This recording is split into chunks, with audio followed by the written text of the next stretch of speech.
नमस्कार दोस्तों, मैं मौजूद हूं पंचकुला में और आज नगर निगम निकाय चुनाव के प्रचार का अंतिम दिन है। मैं इस समय भारतीय जनता पार्टी और जननायक जनता पार्टी जो गठबंधन में चुनाव लड़ रही है कार्यालय में मौजूद हूं और चर्चा करने के लिए मेरे साथ विधायक महिपाल ढांडा जी हैं, रणधीर सिंह जी हैं, वरिष्ठ राजनीतिज्ञ हैं। जी हां, चंडीगढ़ कार्यालय प्रभारी भी हैं। आइए उनसे चर्चा कर लेते हैं गठबंधन कहां ठहर रहा है नगर निगम चुनावों में। सर नमस्कार। क्या लगता है रणधीर जी, आज अंतिम दिन है, प्रचार संभवतः बंद होने वाला है, कहाँ खड़े हैं आप लोग?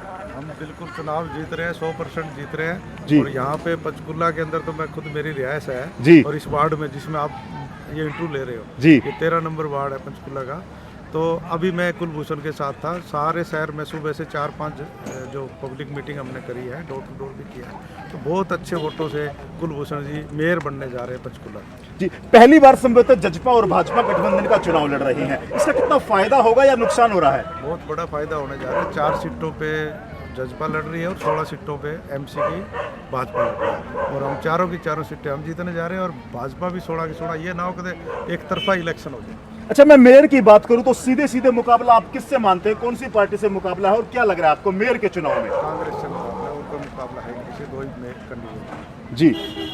दूसरा क्या है कि वो जो कांग्रेस की जो कैंडिडेट है वो ऑलरेडी पहले 5 साल मेयर रह चुकी है पंचकुला की, तो जी। उसको सारे जानते हैं, क्योंकि लोगों को एक मन बना लिया है कि भी ऊपर सरकार, भारत सरकार और स्टेट गवर्नमेंट जजपा बीजेपी गठबंधन की सरकार है, तो उसके अंदर वो कहते हैं जो लोकल सरकार है जिसको हम स्वय शासन प्रशासन बोलते हैं जी। इसके अंदर भी अगर सरकार में मेयर हमारा बन जाता है, एमसी हमारे बन जाते हैं, तो लोगों को काम काज कराने में सुविधा रहेंगी। रोज़मर्रा की जो चीज़ें हैं, चाहे कोई डेथ सर्टिफिकेट लेना है, बर्थ सर्टिफिकेट लेना है, सफाई की व्यवस्था है, स्ट्रीट लाइट की व्यवस्था है, जितने भी कार्य सारे नगर निगम से पड़ते हैं। इसलिए लोगों का मन है कि उसको देख चुके हैं 5 साल कांग्रेस की मेयर को।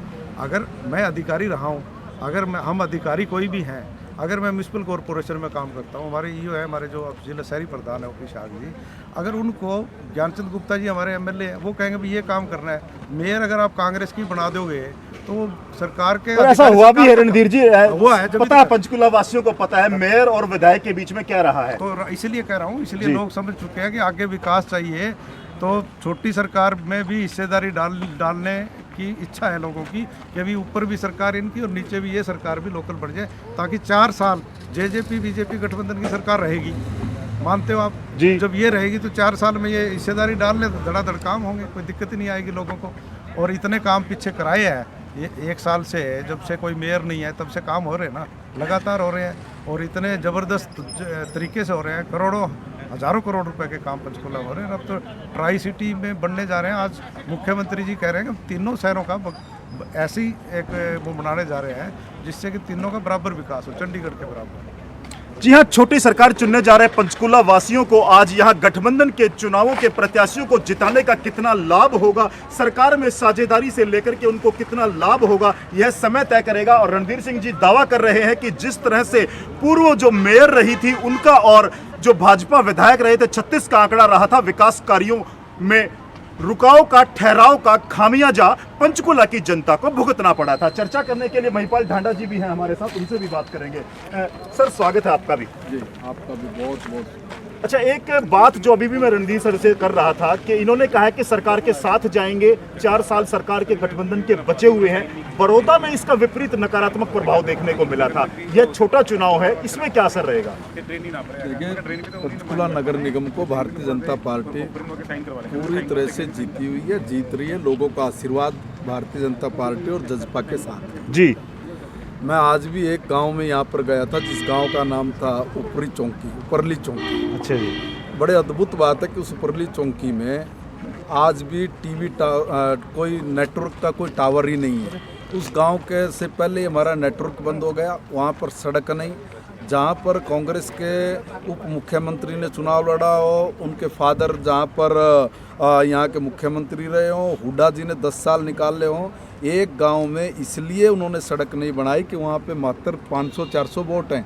ये लोग वोट की राजनीति करने वाले हैं, लोगों को समझ में आया। आज मैं जब उस गांव में गया, हर गांव के व्यक्ति से मैं मिला और मिलने के बाद ये मुझे समझ में आई कि ज्ञानचंद जी ने और भारतीय जनता पार्टी और जजपा की सरकार ने 3.5 करोड़ रुपए की लागत से, वहाँ पर 8.5 करोड़ रुपए की लागत से 3 किलोमीटर लंबी सड़क का निर्माण जोरों से चल रहा है। इतना ही नहीं है, अगर हम लोग बात करें कि यहाँ के नगर निगम की, कि जो यहाँ पर नगर निगम में आज कांग्रेस की प्रत्याशी है, उस कांग्रेस की प्रत्याशी से पूछिए तो ज़रा कि पिछले 5 साल में आपने चिट्ठी डालने के अलावा और दूसरा काम कौन सा किया है। एक कोई उसका विजन रहा हो कि हम लोग पंचकुला के लिए ये करने वाले हैं, उन्होंने सरकार के सामने कोई प्रपोजल रखी हो। ऐसे नकारे लोग, जिन लोगों ने सिर्फ और सिर्फ पंचकुला का विनाश किया हो, पंचकुला की जनता गलती से भी उन लोगों के खूनी हाथों में इस पंचकुला को नहीं सौंपने वाली है। हम आम आदमी, और आम आदमी की एक बहुत बड़ी समस्या होती है। समस्या क्या है कि चाहे उसको राशन कार्ड बनाना है, उसको चाहे वोट बनवाना है, उसको चाहे बुढ़ापा पेंशन बनवाना है, उसको और दूसरे तरह के जो छोटे काम है वो जो काम करने होते हैं, जो उसके लिए बहुत इम्पोर्टेंट है, उसके लिए तो पहले भाजपा और जजपा की सरकार ने एक नीति बना दी है कि हम लोग वो सारे काम ऑनलाइन कर रहे हैं, कहीं भी इनको लोगों को भागना ना पड़े, इसलिए CSC का हम लोगों ने हर वार्ड वाइज इंतज़ाम किया हुआ है। मगर फिर भी बहुत सारे ऐसे काम होते हैं कि जो काम पार्षद के जरिए या निगम के जरिए भी करवाने होते हैं, इसलिए उस निगम में और उस वहाँ पे पार्षद, हमारे सारे के सारे पार्षद ईमानदार, कर्मठ, मेहनती और जुझारू हैं। चाहे हम लोग जजपा के कार्यकर्ताओं की बात करें, चाहे हम लोग भाजपा के कार्यकर्ताओं की बात करें, हम लोग 20 की 20 सीट जीतने वाले हैं और 20 की 20 सीट जीत कर यहाँ पर मेयर भी हमारा बहुत बड़ी मार्जिन से यहाँ पर जीत उसकी होने वाली है। आपने जिक्र किया विधायक जी, काफी लंबा बोल गया आप, ठीक है। मैं चाह रहा था कि छोटा इंटरव्यू, 2 सवाल मेरे दिमाग में है। आपने कहा कि 20 की 20 सीटें गठबंधन जीतने जा रहा है और मेयर का चुनाव भी आप जीतने जा रहे हैं। 2 फैक्टर हैं जिनकी मैं चर्चा करना चाहूंगा। पहला किसान आंदोलन को लेकर के है, और दूसरा एक एंटी इनकम्बेंसी फैक्टर भी होता है, जो सत्ता विरोधी लहर होती है। कई बार जनता की उम्मीदें होती हैं सरकार से बड़े कामों की, और वो हो नहीं पाते हैं। तो इन दोनों फैक्टरों को आप किस नजरिए से देखते हैं? किसानों की आपने बात की जी, हिंदुस्तान में पहली बार किसानों को लेकर एक ऐसा कानून मोदी जी की सरकार ने बनाया है जिसमें किसान भी उन्नतशील हो सके, प्रगतिशील हो सके, वो भी व्यापार करने के उसके लिए भी रास्ते खुल जाएं। 60-70 साल में कांग्रेस की हुकूमत ने कौन सा एक ऐसा कानून बनाया जिसको वो उपलब्धि के नाम पे गिना सके, जिसको कह सके कि हमने हिंदुस्तान के किसान के लिए ये कानून बनाया और उससे किसान को हित हुआ हो। एक भी कानून बता दें वो तो लोग बिल्कुल उल्टा APMC में ऐसा प्रावधान लेके आए थे जिससे मंडियाँ समाप्त हों। हमने ऐसा कानून नहीं बनाया, हमने तो उसमें बहुत अच्छा अमेंडमेंट करके ये कहा है कि भाई हमारा किसान चाहे तो मंडी में बेच ले, चाहे मंडी से बाहर बेच ले, उसको किसी प्रकार की कोई दिक्कत नहीं। हम लोगों ने तो कहा कि भाई कॉन्ट्रैक्टिंग फार्मिंग पहले भी हो रही है, अब भी होगी, मगर पहले वाली फार्मिंग में किसान सुरक्षित नहीं था। हमने तो कानून बना के उसको सुरक्षा दी है कि किसान को किसी भी प्रकार की असुरक्षा महसूस ना हो। अगर आप किसान हैं और आपने अपनी ज़मीन को ठेके पे दे दिया, मेरे जैसा या कोई दूसरा आदमी, कोई बदमाश टाइप आदमी कोई आ जाए, कोई भी, अगर वो आपकी ज़मीन पे कब्जा कर ले, आप छुड़वा नहीं सकते। मगर ऐसा कानून बनाया सरकार ने कि चाहे आप बरसों बरसों तक अपनी ज़मीन को लीज पे दो, ठेके पे दो, आपकी ज़मीन को हड़प नहीं सकता। कॉन्ट्रैक्टिंग फार्मिंग में एक भ्रम फैला दिया कुछ बदमाशों ने मिलके, और ये कह दिया कि भाई देखो इससे तो है ना हमारी किसान की ज़मीन वो कब्जे में आ जाएगी, बड़े बड़े व्यापारी इसको ले जाएंगे। ऐसा कोई फंडा नहीं है। हमारी सरकार ने 1 लाख करोड़ रुपया किसानों के FPO के लिए दिया है। FPO को इसलिए कहा है कि भी 10 किसान से लेकर 300 किसानों तक हम लोग एक FPO बनाए, किसान उत्पादन समूह बनाए, और उस किसान उत्पादन समूह को ही ये 1 लाख करोड़ रुपया दिया जाएगा ताकि उस किसान को अपना भंडारण करने के लिए किसी की भी जगह जाने की जरूरत ना पड़े। विधायक जी, ऐसा नहीं लगता इन तमाम बातों के बावजूद भी किसान नाराज हैं? और आज जो अटल जी का जो कार्यक्रम किया गया है उसमें प्रधानमंत्री जी ने भी यह घोषणा की है कि 9 करोड़ किसानों के खाते में जो 18,000 करोड़ रुपए जा रहे हैं, कहीं यह मरहम तो नहीं है, या इन किसान हितों को सरकार समझाने में नाकामयाब रही है? कैसा लगता है आपको? जिस भी आदमी ने आपसे ये बात भी करी होगी आपके टीवी चैनल के माध्यम से, मैं कहूँगा उससे बेवकूफ़ आदमी कोई नहीं है। ये 2,000 रुपये हम लोग को याद से डाल रहे हैं क्या? मोदी जी पिछले 3 साल से ये पैसा डाल रहे हैं। हिंदुस्तान के किसान पर ये राहुल गांधी बोलते थे कि 1.5 लाख करोड़ रुपए का कर्जा है। अगर हम लोग 3 साल से डाल रहे हैं तो 75,000 नहीं 78,000 करोड़ रुपया हर वर्ष डाल रहे हैं। 78,000 को अगर गुणा में 2 से करेंगे, 3 से करेंगे तो बताइए किसानों का कर्जा कब का फट गया होता। मगर किसानों का कर्जा पाड़ना ये चीज़ नहीं है।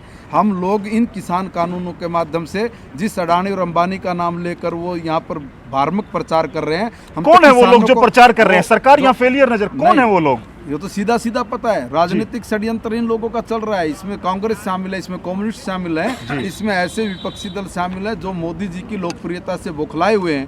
हम लोग अडानी और अंबानी के हाथ में नहीं बेचना चाह रहे। हम लोग तो सही मायने में इस कानून के जरिए किसान को अडानी और अंबानी के बराबर में लाके खड़ा करना चाह रहे हैं। वो एक भी किसान, अच्छा आपसे मैं एक प्रश्न पूछना चाहता हूँ। जी, जी, पूछिए। आपने कोई एक किसान का ऐसा इंटरव्यू किया जिसने इन कानूनों में कोई कमी बताई है? आपने किसी टीवी चैनल पे सुना कि एक भी किसान नेता आया हो और जिसने ये कहा हो कि इस पॉइंट पे हमें ऑब्जेक्शन है, और जिन जिन पॉइंटों पे उनका ऑब्जेक्शन था सरकार ने कहा हम लोग उसको लिखित में दे रहे हैं। वार्ता के लिए भी तैयार हैं वो, आगे भी वार्ता के लिए भी हम लोग ऐसा तैयार भी आया है जी। हाँ, हम लोग वार्ता के लिए तैयार हो, वो बता ही नहीं पा रहे। वो तो ये कह रहे हैं कि लेकिन भाई किसान हमारे तो ये चाहते हैं ना कि वो तो तीनों हमें- वापस लिए जाएं, वो नहीं होंगे, किसी भी सूरत में कानून वापस नहीं होंगे। ये इसलिए करे कि बहुत बड़ा राजनीतिक षड्यंत्र है। क्यों लेंगे भाई? हम लोग अपने किसान को फांसी पर लटकाएं क्या? हमारा किसान नहीं चाहे कि भी वो तरक्की करे, प्रगति करे।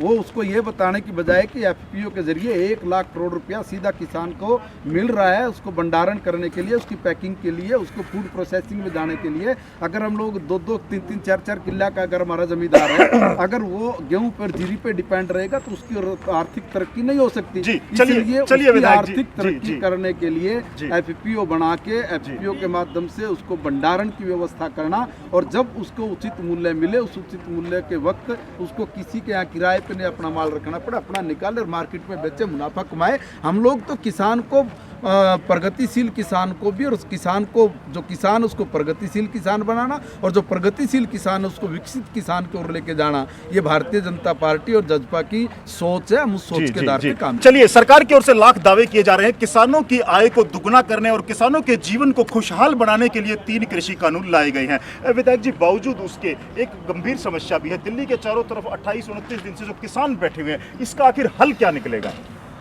वो भी हमारे भाई हैं जी। किसान हमारे भाई हैं।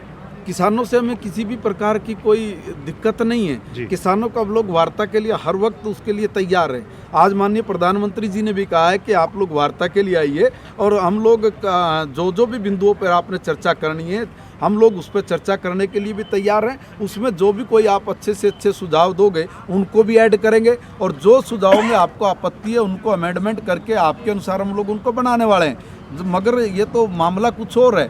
अब मामला कुछ और क्या, कल परसों भी धरने प्रदर्शन हुए थे, वो किसान के हित में थे क्या? मैं उनसे पूछना चाहता हूँ कि भाई तुम किसान के हित के लिए कोई एक बात बताइए, सरेआम टीवी चैनलों पे माध्यम से बताइए कि जनता सुने कि राहुल जी आपका विजन क्या है, कांग्रेस पार्टी के किसी बड़े नेता का विजन क्या है, कम्युनिस्टों में कोई नेता ऐसा हो जो ये बताए कि हम लोग इस प्रकार की नीति के आधार पर इस प्रदेश के किसान की उन्नति प्रगति चाहते हैं। अगर तुम चाहते तो 60 साल तक तुम लोग कहाँ पर घुसे हुए थे भाई?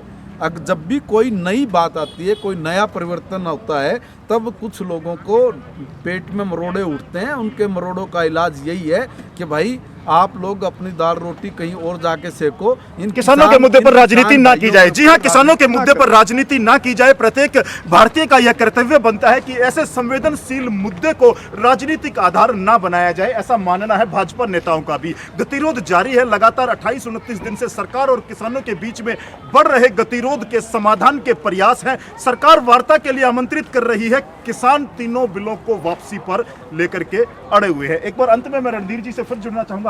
सर, चुनाव का समय है, अंत में पंचकुला वासियों के लिए गठबंधन की ओर से क्या संदेश देना चाहेंगे? गठबंधन के लिए मैं ये संदेश देना चाहूँगा, भाजपा जजपा गठबंधन की सरकार हरियाणा में है और 4 साल चलेगी।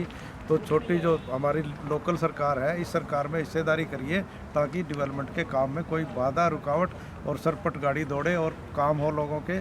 और पंचकुला में 100% जो है ना, मैं पूरे पंचकुला में रहा हूँ, हमारी सरकार। अच्छा रणधीर जी, दुष्यंत जी की तरफ से आज एक प्रस्ताव भी आया है, आप लोगों ने एक प्रेस नोट भी जारी किया है। दुष्यंत जी मध्यस्थता करने के लिए तैयार है, सरकार और किसानों के बीच एक सेतु का काम करने के लिए। दुष्यंत जी ने ये कहा है कि अगर कोई जरूरी अमेंडमेंट करनी है तो कोई भी धरना सिर्फ बिना बातचीत के समाप्त नहीं हो सकता। उसके लिए वो कहते हैं अगर कोई वार्तालाप करना चाहते हो, और दुष्यंत जी केंद्र के कम से कम 8-10 मंत्रियों से मिल चुके हैं इस बारे में कि इसका समाधान किया जाए, तो सभी ने आश्वासन दिया है कि वार्ता के लिए आइए। अगर वो कहते हैं मुझे मध्यस्थता करनी पड़ी तो मैं मध्यस्थता करने के लिए तैयार हूँ, और बातचीत से ही समाधान होगा। कोई भी एजिटेशन बिना बातचीत के ख़त्म नहीं हो सकता। और जो भी इसमें अमेंडमेंट है जो किसान चाहते हैं वो करनी चाहिए, मोदी जी भी चाहते हैं, सरकार भी चाहती है, और सभी नेता चाहते हैं, तो वो हो जाएगा। लगता है कि जल्दी हो जाएगा। जी हाँ, प्रत्येक समस्या का जो समाधान है वो संवाद से ही संभव है। और यहाँ पंचकुला नगर निगम चुनाव का प्रचार समाप्त होने वाला है। दावा किया जा रहा है कि लगातार आप मेरे पीछे देख सकते हैं, यहाँ भाजपा और जजपा के जो नेता है वो यहाँ डटे हुए हैं और लगातार गठबंधन की ओर से प्रचार और प्रसार किया जा रहा है गठबंधन के प्रत्याशियों को जिताने के लिए। मेरी भी एक अपील है, तमाम चैनल देख रहे हैं उनसे अपील है कि अपने मत का प्रयोग अवश्य करें, सभी चुने, सही चुने, लोकतंत्र के इस महापर्व में अपनी वोट अवश्य डालें।